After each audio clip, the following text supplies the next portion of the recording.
Hi friends. Starting సీన్‌లో పీహు అనే 2 ఏళ్ల చిన్నారి నేల మీద తన తల్లి మిగిల్చిన నిద్ర మాత్రలతో ఆడుకుంటూ ఉంటుంది. పాపం ఆ పసిదానికి తెలియదు. ఆ మాత్రల వల్లే తన తల్లి శాశ్వతంగా నిద్రలోకి జారుకుందని.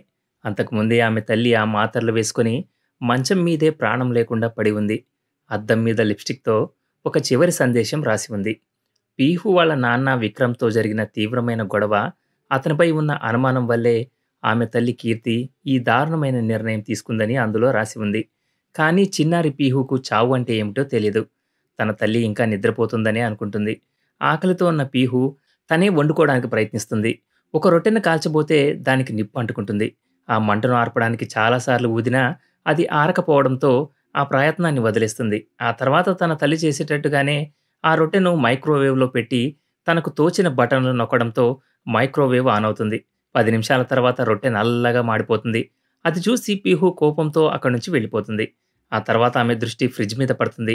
అందులో మిగిలిపోయిన కేక్ తిన్నాక ఆ తర్వాత ఉన్నట్టుండి ఫ్రిడ్జ్‌లోకి దూరి తలుపు వేసుకుంటుంది. అసలు ఆ ఇంట్లో ఏం జరుగుతోంది? ఈ కథ 2014లో జరిగిన ఒక నిజ జీవిత ఆధారంగా తీశారు. ఈ మూవీ పేరు 'పీహు'. అదే ఈ పాప పేరు. ఇక ఆలస్యం చేయకుండా స్టోరీలోకి వెళ్ళిపోదాం. ఆ రోజు ఉదయం 5:15 పీహు అప్పుడే కళ్ళు తెరిచింది. ఇంట్లో నిన్న జరిగిన తన రెండో పుట్టినరోజు సామాన్లు చిందరవందరగా పడి ఉన్నాయి. లేచిన తర్వాత పీహు కాసేపు ఒంటరిగా ఆడుకుంటుంది. తర్వాత నీళ్ల కోసం వాళ్ళ అమ్మను పిలుస్తుంది. వాళ్ళ అమ్మ నుండి సమాధానం రాకపోవడంతో తన ప్రియమైన టెడ్డీ బేర్‌ను హత్తుకొని నాన్న కోసం బెడ్‌రూమ్ నుండి బయటకొస్తుంది. వంటగదిలో నీళ్ల కుళాయి ఆన్‌లో ఉండడం చూసి ఒక స్టూల్ లాక్కొని కుళాయి ఆఫ్ చేయడానికి ప్రయత్నిస్తుంది. కానీ ఎంత ప్రయత్నించినా ఆమెకు ఆ ట్యాప్ అందలేదు. దాంతో పీహు ఆ ప్రయత్నాన్ని వదిలేసి అమ్మను వెతుక్కుంటూ మెట్లు ఎక్కి పైకి వెళ్ళిపోతుంది. అమ్మను ఊయల దగ్గరకు తీసుకెళ్ళమని అడగాలి అనుకుంటుంది. కానీ అమ్మ మళ్ళీ సమాధానం ఇవ్వలేదు. పీహు టీవీ సౌండ్ పెంచేసి అమ్మను డాన్స్ చేయమని పిలుస్తుంది. కానీ ఆమెలో చలనం లేదు. అందువల్ల పీహు ఏడవడం మొదలుపెడుతుంది. అప్పుడే ఫోన్ రింగ్ అవుతుంది. ఆ శబ్దం విని పీహు బుక్ షెల్ఫ్ దగ్గరకు వెళ్ళి ఫోన్ పైన ఉందని చూసి స్టూల్ తీసుకురావడానికి వెళ్తుంది. కానీ తను తిరిగి వచ్చేసరికి ఆ ఫోన్ కట్ అయిపోతుంది. పీహు మళ్ళీ అమ్మ దగ్గరికి వెళ్లి బాత్రూమ్‌కి తీసుకెళ్ళమని అడుగుతుంది. అమ్మ స్పందించకపోవడంతో తనే ఒంటరిగా బాత్రూమ్‌కి వెళ్లి కష్టంగా టాయిలెట్ వాడి తర్వాత పళ్ళు తోముకుంటుంది. బట్టలు వేయమని అమ్మను పిలుస్తుంది. కానీ అమ్మ ఇంకా కదలకుండా ఉండడంతో ఆమె చేతిని గట్టిగా ఊపుతుంది. నిద్రపోతున్న అమ్మను లేపడానికి తన శాయశక్తులా ప్రయత్నం చేస్తుంది. కానీ పాపం పీహుకు తెలియదు. వాళ్ళ అమ్మ ఈ లోకాన్ని విడిచి శాశ్వతంగా వెళ్ళిపోయిందని. అప్పుడే అమ్మ చేతి నుండి మాత్రల సీసా జారి కింద పడుతుంది. తెల్లని మాత్రలు నేల మీద పడ్డాయి.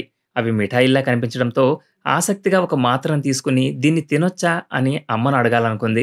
అది నోట్లో పెట్టుకోబోతుండగా మళ్ళీ అమ్మ ఫోన్ రింగ్ అవుతుంది. పీహు స్టూల్ సహాయంతో బుక్ షెల్ఫ్ డ్రాయర్ మీదకి ఎక్కి చివరకు ఫోన్ అందుకుంటుంది. అది వాళ్ళ నాన్న ఫోన్. కానీ ఉన్నట్టుండి ఫోన్ ఆమె చేతిలోంచి జారి బుక్ షెల్ఫ్ కింద పడిపోతుంది.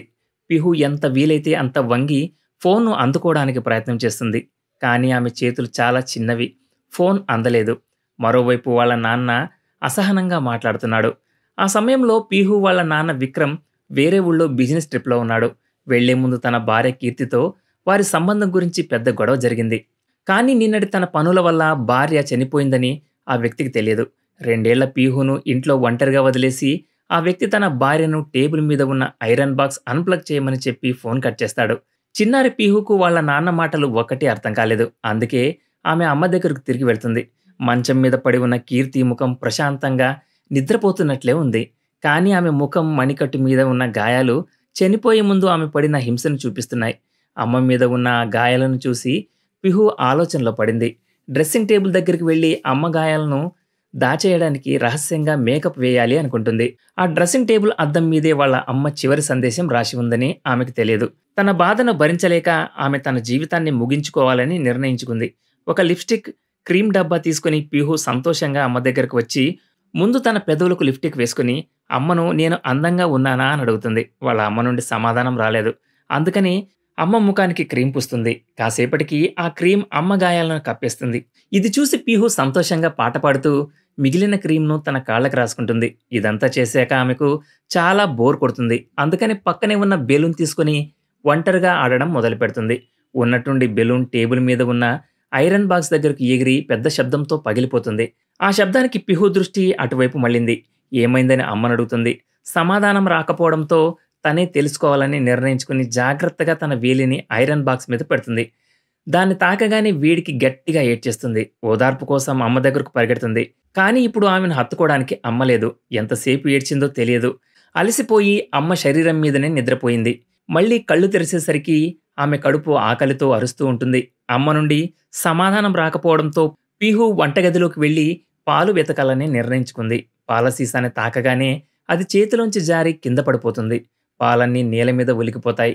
నిరాశగా ఒక గుడ్డ తీసుకుని ఆ పాలను తుడుస్తుంది. అప్పుడే పక్కన పాలలాగా కనిపించే క్లీనింగ్ లిక్విడ్ బాటిల్‌ను చూస్తుంది. సంతోషంగా ఆ బాటిల్ తీసుకుని ఇవి పాలేనా అని అమ్మను అడగడానికి వెళ్తుంది. మళ్ళీ ఆమె కడుపు అరుస్తుంది. సమాధానం రాకపోవడంతో ఆ పాలు లాంటి లిక్విడ్‌ను తన బాటిల్‌లో పోసుకోవాలని నిర్ణయించుకుంటుంది. అదృష్టవశాత్తు ఆమె బ్యాలెన్స్ తప్పి బాటిల్ మూత పెట్టేలోపే ఆ క్లీనింగ్ లిక్విడ్ నేల మీద పడిపోతుంది. లేదంటే జరగరానిది జరిగిపోయేది. పాలు తాగడానికి దొరకకపోయినా పీహు ఆహారం వెతకడం ఆపలేదు. మళ్ళీ వంటగదిలోకి వెళ్లి ఒక రొట్టెను మైక్రోవేవ్‌లో పెట్టి ఏవేవో బటన్లు నొక్కేస్తుంది. ఇప్పుడు తను ఏదైనా తినగలనని అనుకుంటుంది. కానీ మైక్రోవేవ్ తెరిచి చూస్తే రొట్టె పూర్తిగా నల్లగా మాడిపోయింది. అది తినడానికి పనికిరాదు. తన ప్లాన్ మళ్ళీ ఫెయిల్ అవ్వడంతో పిహు మొండిగా గ్యాస్ స్టవ్ వైపు చూస్తుంది. వాళ్ళ అమ్మ వంట చేయడం చూసింది కాబట్టి స్టవ్ నాబ్ తిప్పింది. తర్వాత రొట్టెను నేరుగా గ్యాస్ మంటల్లో పెడుతుంది. అనుకున్నట్లే రొట్టె కాలిపోయి నల్లగా మారింది. నోటితో ఊది మంట ఆర్పడానికి ప్రయత్నిస్తుంది. కానీ ఎంత ట్రై చేసినా మంట ఆరకపోవడంతో ఆ ప్రయత్నాన్ని వదిలేస్తుంది. నిరాశతో పీహు మళ్ళీ ఆహారం కోసం వెతకడం మొదలుపెట్టి వంటగదిలో అటూ ఇటూ తిరుగుతూ ఫ్రిడ్జ్ దగ్గరకు వెళ్తుంది. తన పూర్తి శక్తితో ఫ్రిడ్జ్ తలుపు తెరుస్తుంది. కానీ లోపల నిన్నటి పుట్టినరోజు కేక్ తప్ప తినడానికి ఏమీ లేదు. పీహు దాన్ని బయటకు తీసి తినడం మొదలు పెడుతుంది. ఖాళీగా నిశ్శబ్దంగా ఉన్న ఇంట్లో చల్లని కేక్ తిన్నప్పుడు పీహు తన భావాలను వ్యక్తపరచలేకపోయింది. కడుపు నిండాక ఫ్రిడ్జ్‌లో నుండి కొన్ని కూరగాయలు తీసి ఫ్రిడ్జ్‌లో దాక్కుని దాగుడు మూతలు ఆడాలి అనుకుంటుంది. కానీ ఫ్రిడ్జ్‌లోని చల్లని, ఇరుకైన ప్రదేశం ఆమెను భయపెట్టడంతో బయటకు రావడానికి ప్రయత్నిస్తుంది. కానీ ఈసారి ఎంత గట్టిగా నెట్టినా ఫ్రిడ్జ్ తలుపు తెరుచుకోదు. పిహు భయంతో ఏడవడం మొదలుపెట్టింది. పదే పదే తన శరీరంతో తలుపును నెడుతూనే ఉంది. చాలా ప్రయత్నాల తర్వాత ఫ్రిడ్జ్ తలుపు తెరుచుకుంటుంది. పిహు బయటకు వస్తుంది. అప్పటికే ఇల్లంతా చిందరవందరగా మారిపోయింది. మసాలాలు నేల మీద పడి ఉన్నాయి. గ్యాస్ స్టవ్ ఇంకా మండుతూనే ఉంది. ఎలక్ట్రిక్ సాకెట్లు ప్రమాదకరంగా తెరిచి ఉన్నాయి. ఆ 2 ఏళ్ల పాపకి ప్రతిదీ కొత్తగా, ప్రమాదకరంగా ఉంది. వాళ్ళ అమ్మ ఇంకా ఏమి తినలేదని పీహుకు అనిపించి ఒక బ్రెడ్ ముక్కను తీసుకుని దాని మీద జామ్ రాసి బెడ్రూమ్‌కి వెళ్తుంది.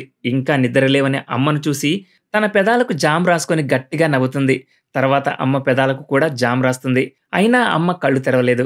కాసేపు ఆలోచించి అమ్మను లేపడానికి శబ్దం చేయాలని నిర్ణయించుకుని ముందుగా లివింగ్ రూమ్‌లోకి వెళ్లి టీవీ ఆన్ చేసి అమ్మకు ఇష్టమైన షో పెడుతుంది. తర్వాత బెడ్రూమ్‌కి వెళ్లి అమ్మను లేవమని పిలుస్తుంది. కానీ అమ్మ ఇంకా కదలకపోవడంతో టీవీ సౌండ్ తక్కువగా ఉందని భావించి సౌండ్ పూర్తిగా పెంచేస్తుంది. అయినా అమ్మ కదలకపోవడంతో కోపంగా అమ్మ మంచం దగ్గరికి వెళ్లి అమ్మ ఇవాళ నన్ను ఎందుకు పట్టించుకోవట్లేదు అని అర్థం కాక నిలబడుతుంది. ఒంటరితనం భరించలేక ఆ 2 ఏళ్ల చిన్నారి అమ్మ చల్లని శరీరాన్ని తన పూర్తి శక్తితో ఊపి గట్టిగా ఏడవడం మొదలుపెడుతుంది. అప్పుడే అమ్మ ఫోన్ మళ్లీ రింగ్ అవుతుంది. ఈసారి తెలివిగా పీహు ఒక స్కేల్ సహాయంతో బుక్ షెల్ఫ్ కింద పడిన ఫోన్ను తీసింది. మళ్ళీ వాళ్ళ నాన్న విక్రమ్ ఫోన్ చేశాడు. నాన్న పీహుని ఫోన్ అమ్మకు ఇవ్వమని అంటాడు. టేబుల్ మీద ఉన్న ఐరన్ బాక్స్ అన్‌ప్లగ్ చేసిందా లేదా అని తెలుసుకోవాలనుకుంటున్నాడు. కానీ అటువైపు నుండి నిశ్శబ్దం మాత్రమే సమాధానంగా వచ్చింది. బహుశా అపరాధ భావంతో పీహు వాళ్ళ నాన్న నిన్న జరిగిందంతా తన తప్పేనని ఒప్పుకోవడం మొదలుపెట్టాడు. నిజానికి నిన్న పీహు పుట్టినరోజు.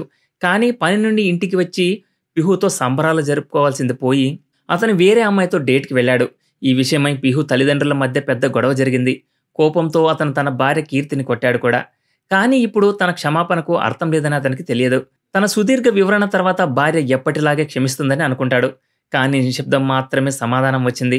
అనుకున్న సమాధానం రాకపోవడంతో అతను కోపంగా ఫోన్ కట్ చేస్తాడు. పీహు వాళ్ళ నాన్న గొంతు వినాలనుకుంది. కానీ తను తిరిగి ఫోన్ చేస్తే ఎవరూ సమాధానం ఇవ్వలేదు. అందుకే తన ఆటబొమ్మ ఫోన్ను తీసుకుని వేగంగా లివింగ్ రూమ్‌లోకి పరిగెడుతుంది. కానీ తొందరలో పరిగెత్తడం వల్ల ఫోన్ వైర్ తగిలి టేబుల్ మీద ఉన్న ఐరన్ బాక్స్ కింద పడిపోతుంది. వెంటనే తెల్లని పొగమంచు రావడం మొదలైంది. పీహుకు ఏం జరిగిందో అర్థం కాలేదు. లివింగ్ రూమ్‌లో టీవీ చూస్తూ సంతోషంగా ఉంది. కానీ ఉన్నట్టుండి పెద్ద శబ్దం వచ్చి టీవీ ఆగిపోతుంది. పీహు వెంటనే టీవీ వెనక్కి వెళ్ళింది. నేల మీద చిక్కుబడిన వైర్లు గుంపును చూస్తుంది. ఏం చేయాలో అర్థం కాక సాకెట్ స్విచ్ నొక్కింది. కానీ టీవీ ఆన్ అవ్వలేదు. అప్పుడే బయట ఇరుగు పొరుగు వారి మాటలు వినిపించాయి. ఉన్నట్టుండి కరెంటు పోవడంతో ఎప్పుడు వస్తుందోనని వాళ్ళు గట్టిగా అరుస్తున్నారు. ఆ శబ్దం విని పీహు బయటకు వెళ్లి ఏం జరుగుతుందో చూడాలి అనుకుంటుంది. కానీ ఆమెకు డోర్ హ్యాండిల్ అందకపోవడంతో ఆ ఆలోచన కూడా విరమించుకుంటుంది. ఖాళీ ఇంట్లో పీహు మొదటిసారి ఇంతసేపు ఒంటరిగా ఉంది. తనతో ఆడుకోవడానికి ఎవరైనా రావాలని ఆ చిన్నారి ఎంతగా కోరుకుందో ఎవరికీ తెలీదు. వాళ్ళ అమ్మ ఇంకా నిద్రపోతూనే ఉండడం చూసి పీహు తన బొమ్మను హత్తుకుని బాల్కనీలోకి వెళ్ళింది. కింద ఉన్న దృశ్యాన్ని చూసి కింద ఉన్న తన స్నేహితుల పేర్లు పెట్టి పిలుస్తుంది. కానీ దూరం ఎక్కువగా ఉండడంతో ఎవరూ సమాధానం ఇవ్వలేదు. పిహు మౌనంగా బాల్కనీలో నిలబడింది. తర్వాత ఎవరిదైనా దృష్టిని ఆకర్షించడానికి తన బొమ్మను కిందకు విసిరేస్తుంది. అయినా నిశ్శబ్దమే. తర్వాత ఒక కుండలోని నీటిని కిందకు పోస్తుంది. తర్వాత మిగిలిన నీటిని కూడా కింద పోస్తుంది. కానీ పొరపాటున తన ప్రియమైన బొమ్మ కూడా కిందకు పడిపోతుంది. పిహు వేగంగా ఇంట్లోకి పరిగెడుతుంది. అమ్మ కిందకు వెళ్లి తన బొమ్మను తీసుకురా అని అంటుంది. అమ్మ మళ్ళీ మౌనంగా ఉండడంతో పీహు ఈసారి అమ్మ సమాధానం కోసం ఎదురు చూడలేదు.